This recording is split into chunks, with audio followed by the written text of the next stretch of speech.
Hello students, জ্ঞান বাংলায় তোমাদের প্রত্যেককে স্বাগত জানাই।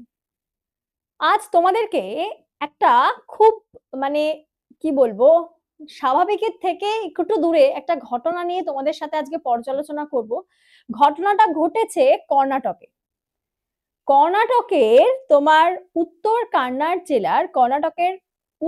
কান্নুর জেলার রামতীর্থ নামক একটি এলাকাতে, একটু ঘন জঙ্গল বলতে পারো, সেই ঘন জঙ্গল এলাকায় একটা গুহায় একজন মহিলা এবং তার সাথে দুটো মেয়েকে দেখতে পাওয়া গেছে, অবশ্যই তারই সন্তান। তো এই যে ছবিটা তোমরা দেখতে পাচ্ছ, ছবির মধ্যে দেখতে পাচ্ছ এই সেই ভদ্র মহিলা। তিনি হচ্ছেন একজন রাশিয়ান, ওম্যান। এবং গল্পটা বলা হচ্ছে যে 8 বছর ধরে সে কর্ণাটকের ওই গুহায় তিনি তার দুই মেয়ে, একজনের নাম প্রেমা, আরেকজনের নাম হচ্ছে তোমার তামা, একজনের বয়স 5-6 এবং একজনের বয়স 4 বছর বয়স, তাদেরকে নিয়ে তিনি গুহায় বসবাস করতেন। মানে সত্যি এটা একটা অবিশ্বাস্যকর ঘটনা যে এখনকার দিনেও গুহাতে কেউ কি করে থাকতে পারে, তাও 1-2 মাস বা বছর নয়, 8 বছর ধরে। এর কিছু হিস্ট্রি জানা গেছে, সেটা হচ্ছে মহিলাটির নাম, যেই মহিলাটির কথা বলা হচ্ছে সেই মহিলাটির নাম জানা গেছে তিনি হচ্ছেন একজন রাশিয়ান। তার নাম যেটা দেখা যাচ্ছে সেটা হচ্ছে মিনা কুটিনা, এরকমই একটা নাম, মিনা কুটিনা। তার ডাকনাম বলা হয়েছে নিনা এবং বয়স বলা হচ্ছে 40 বছর। তিনি একজন রাশিয়ান, তিনি কিন্তু ভারতীয় নন, তিনি হচ্ছেন একজন রাশিয়ান মহিলা। বলা হচ্ছে তিনি যখন পুলিশরা, বেসিক্যালি কি হয়েছে, এই কর্ণাটকের রামতীর্থ এলাকায় প্রচুর বৃষ্টিপাতের জন্য ভূমিধস হয়েছে, যেই কারণে সেই এলাকার যিনি এসপি, তিনি প্রধান ছিলেন, সেই শ্রীধর, তারা হচ্ছেন ইন্সপেকশনে বেরিয়েছিলেন। সেখানে কিছু পায়ের ছাপ দেখতে পান এবং পায়ের ছাপ ফলো করে যেতে যেতে দেখেন একটা গুহার সামনে জামা কাপড় মেলা রয়েছে। তো তারা যথারীতি অবাক হয়েছে, এরকম জঙ্গলের মধ্যে জামা কাপড় কোথা থেকে আসবে। তো তখনই কিন্তু খোঁজ খবর নিয়ে জানতে পারে যে এই মহিলাটি, তার দুই কন্যা, একজনের নাম প্রেমা যার বয়স 6 বছর, একজনের নাম হচ্ছে তামা যার বয়স হচ্ছে 4 বছর বয়স।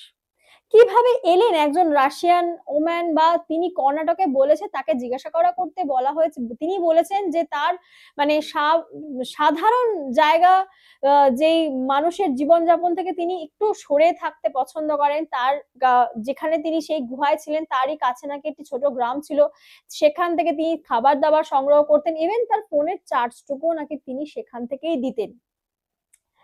এবং তাহলে তার রাশিয়া থেকে ভারতে আসার গল্পটা কি?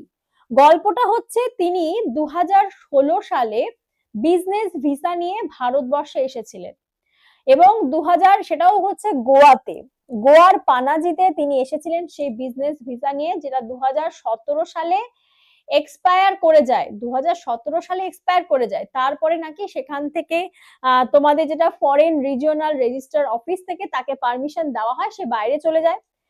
তারপরে নাকি জানা যায় সেখান থেকে, এবং তিনি শুধু ভারতে নয়, এর আগে নাকি আরো তোমার হচ্ছে বিভিন্ন জায়গায় তিনি জঙ্গলে থেকেছেন।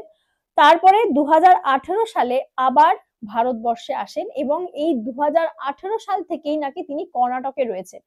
দেখতে পাচ্ছ উদ্ধারের পরে তার ফ্যামিলি বলছে যে তার নিনা কুটিনা 40 বছর বয়স, এই দুটো ফুটফুটে মেয়েও তার সাথে কিন্তু ছিল সেই জঙ্গলের মধ্যে। বলছে নাকি সেই জঙ্গলের জঙ্গলের সামনে ঝর্ণাতে তার মেয়েরা স্নান করতো, সেখানে খাবার দাবার। তখন পুলিশ যখন প্রশ্ন করেছে যে এরকম একটা জঙ্গলের পরিবেশে জীবজন্তুর, তারপরে এর কোনো ভয় নেই, বলছে না, এর থেকে কোনো ভয় নেই, মেন ভয় নাকি মানুষদের থেকে।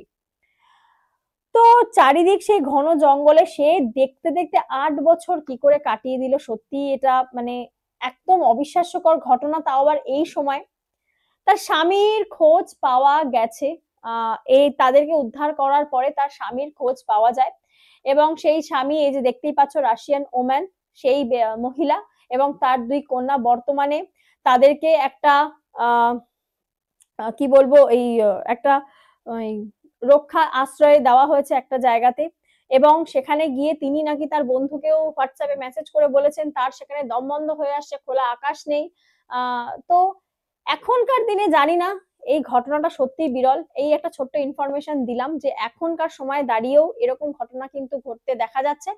তো তোমাদের সকলকে অসংখ্য ধন্যবাদ ভিডিওটা দেখার জন্য।